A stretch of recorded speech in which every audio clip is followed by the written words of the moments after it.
Hey Forge fans, Anthony Urciuoli here, your digital host, and it is your weekly focus on Forge as part of the Forge Audio Network. Anyone that's been in Hamilton long enough or followed sports in Hamilton long enough knows about the notorious wind at Hamilton's stadium, now known as Tim Hortons Field. Of course, before that, Ivor Wynne Stadium. It was the Civic Stadium even before that. That grounds has had a stadium located there for a very long time. And for as long as anyone can remember, wind has been a topic of conversation. It seems odd, but hear me out for a sec. Anyone that's been there, you've experienced it. It seems to defy all laws of physics. It's unpredictable, it changes, it swirls. It's like you're in some kind of a wind tunnel, and we know how that's affected football in the past, especially the kickers, and now it's something that our soccer players have had to adjust to.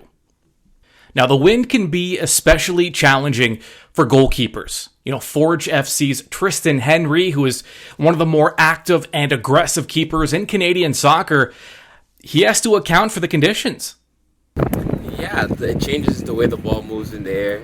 Sometimes it speeds up, sometimes it slows down, changes direction. But we just try and deal with it as best as we can. Are there added challenges being an aggressive goalkeeper as you are? Yeah, it's just, like I said, just judging the wind. Like every cross, every shot is different. You just have to make sure you take the time to judge it as best as you can and make the decision. In the challenging and unpredictable weather conditions at Tim Hortons Field and in Hamilton over the last week or so could be considered symbolic of the start of the 2022 Canadian Premier League season for Forge. The club has dominated possession in the first two matches, and they feel that they were the better club in both. However, Forge remains winless, 0-1-1, heading into their home match against FC Edmonton on Saturday.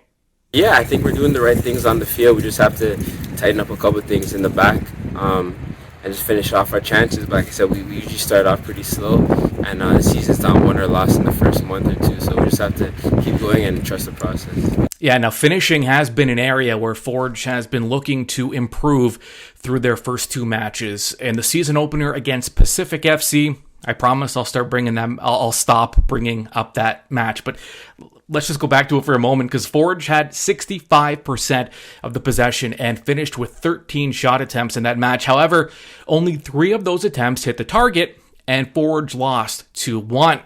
Now, if any club can withstand dropping points early in a season, it's the one from Hamilton. Since the CPL's inception in 2019, Forge is a combined 1-3-4 in its first 2 matches of a season, and they've been outscored 13-9 in those games. Now, despite that, Forge has appeared in each of the first 3 CPL finals, winning 2 of them. They've also enjoyed unprecedented success in CONCACAF play.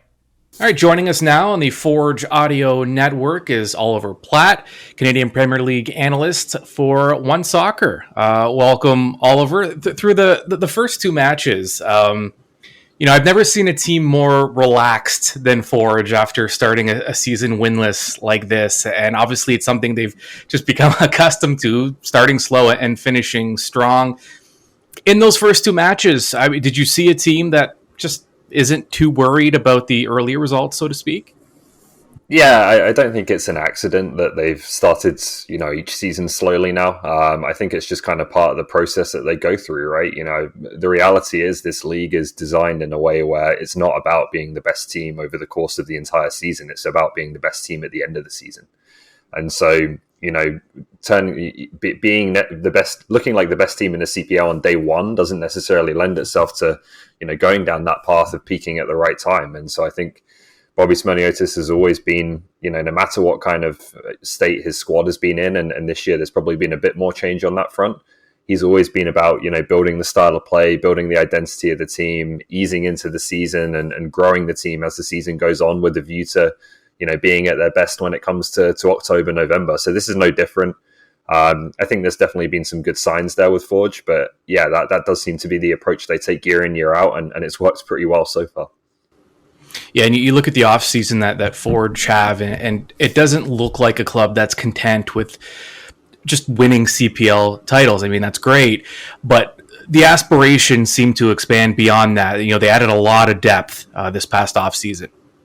Yeah, and they were close last year, right? 2 semi-finals in the Canadian Championship and the CONCACAF League. So I think it has to be the case, certainly for a team that's won 2 titles already like Forge, but for any team in the CPL that, wants to be a top club in this league, it can't just be about this league. It can't just be about the Canadian teams playing each other and beating each other. We need to go and prove ourselves internationally, whether that's, playing against the MLS teams in the Canadian Championship or playing from clubs from different countries in the CONCACAF competitions. And we know that's going to ramp up with the Champions League changing as it is as well. So I think that's something that Bobby's always pretty clearly had his eye on. And yeah, he's going to continue to build the squad. And I think a bit of maybe a younger squad this year, bringing through some young players with big potential who could maybe be ready to tackle that Champions League when it comes.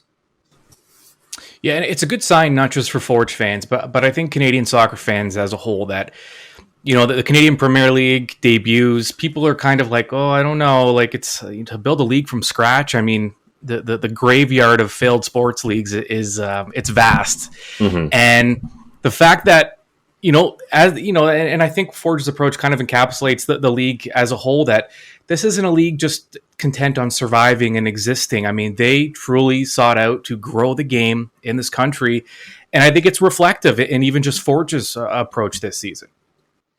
Yeah, I think like the reality is Canada is like, the country with the most resources, the most developed country, whatever you want to call it, in the world that didn't have a men's professional soccer league, right? So the potential is there. We've seen what can happen in countries like Australia, Japan, countries that maybe people don't think about as the elite of the elite in terms of, national teams and soccer leagues, but they've started their own leagues. Those leagues over, 10, 20, 25 years now have reached a very competitive level, and those teams have been regulars at the World Cup as a result of building out that kind of platform and infrastructure. So there was always big potential here. At the same time, it was never going to be a guarantee that the league was successful or even survives. But I think the way they've built it, they have a good model with the CSB and pooling all of the resources with the national teams and so on. And yeah, I think coming out of a pandemic and the way that could have disrupted the first few seasons of the league and did disrupt the first few seasons of the league, we can feel pretty good about where things are and where the clubs are. Yeah, and there's a fine line too, because I think you want to reward the fans that have been there from the start. But in a lot of ways, I mean, this is still a brand new league, because not only, sure, it's been around, they're going into their 4th season, but COVID was kind of sandwiched and I mean, it's still going on, but COVID slowed things down a bit. So, I mean, in a lot of ways, the league is still just welcoming by the day new fans, new eyes. So as an analyst, you do want to speak to those hardcore fans, but there's kind of a line there, because you also want to be able to educate some of the newer eyes and ears that are just being exposed to the league for the first time. Yeah, for sure. We definitely think about that it's something where the audience can't just, whether it's in stadiums or watching on broadcast, the audience can't just stay what it is, right? It needs to grow, and we need to bring more people in. So I think that's definitely something we take into account. At the same time, we don't want to talk down to people. We don't want to be really simple and basic and kind of insult people's intelligence in that way. Like I think we try and cover the games with some depth and show people, why certain things are happening and the tactics of the game and so on. But yeah, it's definitely a great point, right? Like, the last 2 seasons, although we've seen football on the pitch, we haven't really seen fans in the stands on a regular basis until the end of last year. So you almost can't really count them as like real seasons for the CPL in terms of really being able to grow the product, off field as well as on it. And you're already seeing this season what a difference it's making, having fans in the stadiums again, building the excitement around the league again, and also just for the players, like having a preseason, not having to play Saturday, Tuesday, because the schedule is so congested is making a major difference, I think, to the quality as well. All right, and just back to Forge for a moment here. What have you seen through those first 2 matches? I mean, you followed this league and as close as anybody. When you see Forge these first 2 games, what kind of jumps out at you? Just differences compared to maybe the prior winning seasons that Forge has had, in terms maybe from a tactical perspective, what Coach Bobby's doing. What have you seen that's maybe been a little different to start this season? Yeah, I think in terms of the way they play, I wouldn't say there's massive differences. It's more kind of evolution, I think, rather than major changes. I think most of the principles are still the same. They obviously want to be a team that dominates the ball, dominates the game with the ball. They like to get a lot of players in advanced positions when they have the ball to try and create chances and score goals and be an exciting team. So I don't think that's changed too much. It's just kind of the personnel that's changed in various places, like Terran Campbell coming in and Alessandro Hijabrapor and one or two other players. Probably the biggest difference right now is probably the biggest challenge, right, which is the defense. And when you lose players like Kwame Awura and Eleman Cisse played in defensive positions at times, and then you have Daniel Krutzen out, obviously still recovering from that injury. That's just a really difficult situation to deal with. And I think Forge's performances by and large have been good, but there's just been those key moments where you see a mistake or two that's costly, and you can attribute that to what is a pretty makeshift defensive group right now with not a whole lot of experience of playing together. Yeah, and I mean, what can you do as a coach? I think Coach Bobby's still trying to maybe find a combination that works. Is there something you can do tactically? Can you incorporate the midfield more and just do things to maybe cover up some? And it's, again, this might be a great defensive unit going down the line, but right now there have been some struggles. So, I mean, what can you do to kind of help that back line out? Yeah, I think it's quite difficult to mask it because Forge aren't going to change the way they play, and the way they play involves the defenders taking the ball in sometimes risky positions and trying to connect passes, right? They're not just hitting the ball 70 yards long and getting rid of it. There is risk associated with that, and when you have young players or players playing out of position, maybe that is always going to cause you some challenges. I think the good thing is, again, going back to what we were talking about to begin with, is that it's a process, right? And Forge, I think, are okay with seeing some mistakes right now because they know the players being put in these positions and being thrown into different positions, or maybe minutes they didn't expect to have. It will make them better in the long run. You see a young player like Garvin Metusela, who I rate really highly. At the weekend against Cavalry, he makes a mistake. He gives a ball away that obviously leads to Cavalry's second goal. That's going to be a lesson for him, and that's something that will make him better. And there's no question about his potential and the potential of a number of the guys back there. So again, in the long run, it may turn out to be kind of a blessing in disguise that you're seeing different players and the depth of the squad really tested, and they'll be better for that. All right, Oliver Platt, thanks so much for doing this. Thanks, Anthony. Appreciate it.